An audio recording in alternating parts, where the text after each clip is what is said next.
Hello, my dear parish family of St. Matthew. So here it is. It's called the Liturgy of the Hours. Ancient phrase is also called the Breviary. It's what priests promise to pray, actually already as deacons. We promise to pray this on behalf of the church and on the people that we serve, in particular whatever assignment we have, parish or otherwise, in particular for the whole church. It's Jesus' prayer, really. The core of it are the Psalms that are distributed, all 150 Psalms that are distributed throughout a period of time. It happens to be typically a 4-week cycle of the Psalms. And then the ancient way to pray, and it can still be done, is 7 times a day. There's kind of the office of readings in the morning, or in the middle of the night, or in the afternoon, or at noon, or at midnight. That one is the most flexible of all of the hours of the Liturgy of the Hours, the office of readings. You can pretty much fit in at any time that you can during the day. But then the other ones are more tied to what's going on planet Earth, where you happen to be at. There's morning prayer for the morning. There's 3 sets of daytime prayer, mid-morning, midday, and mid-afternoon. And again, there's sets of psalms that are prayed. And then that's 4 in the evening is evening prayer. Morning prayer and evening prayer are the 2 hinges for Liturgy of the Hours. And then there's night prayer. That's 6 plus office of readings make 7 Liturgy of the Hours. We as priests, and mostly as deacons, promise to pray 5 of those every day, regularly, on behalf of the church, together with Jesus, who prays these. Now, in the office of readings today was the second reading. So the first reading is usually from the scriptures. Today was the book of Revelation. And then there's a second reading that's from saints, from the history of the church, mostly from the fathers of the church. Today, it comes from St. Peter Chrysologus, the golden-mouthed one.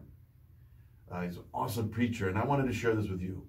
This was part of the Liturgy of the Hours today, the Office of Readings, the second reading, from a sermon by St. Peter Chrysologus, Bishop.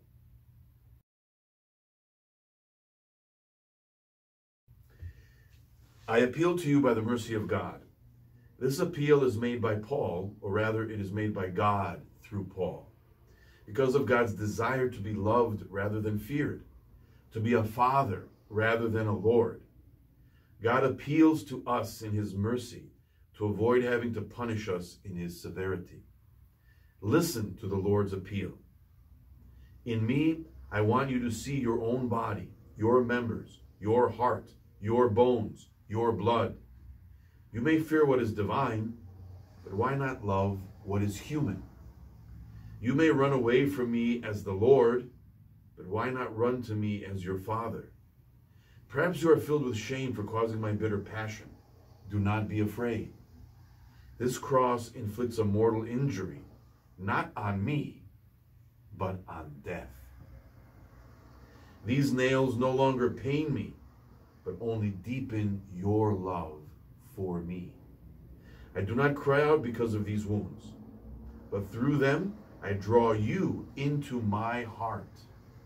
My body was stretched on the cross as a symbol, not of how much I suffered, but of my all-embracing love. I count it no loss to shed my blood. It is the price I have paid for your ransom. Come then, return to me, and learn to know me as your Father, who repays good for evil, love for injury, and boundless charity for piercing wounds. Listen now to what the apostle urges us to do. I appeal to you, he says, to present your bodies as a living sacrifice. By this exhortation of his, Paul has raised all men to priestly status. How marvelous is the priesthood of the Christian, for he is both the victim that is offered on his own behalf and the priest who makes the offering. He does not need to go beyond himself to seek what he is to immolate to God. With himself and in himself, He brings the sacrifice he is to offer God for himself. The victim remains and the priest remains, always one and the same. Immolated, the victim still lives. The priest who immolates cannot kill. Truly, it is an amazing sacrifice in which a body is offered without being slain and blood is offered without being shed. The apostle says, I appeal to you by the mercy of God to present your bodies as a living sacrifice. Brethren, this sacrifice follows the pattern of Christ's sacrifice by which he gave his body as a living immolation for the life of the world. He really made his body a living sacrifice because, though slain, he continues to live. In such a victim, death receives its ransom, but the victim remains alive. Death itself suffers the punishment. This is why death for the martyrs is actually a birth, and their end a beginning. Their execution is the door to life, and those who were thought to have been blotted out from the earth shine brilliantly in heaven. Paul says, I appeal to you by the mercy of God to present your bodies as a sacrifice, living and holy. The prophet said the same thing. Sacrifice and offering you did not desire, but you have prepared a body for me.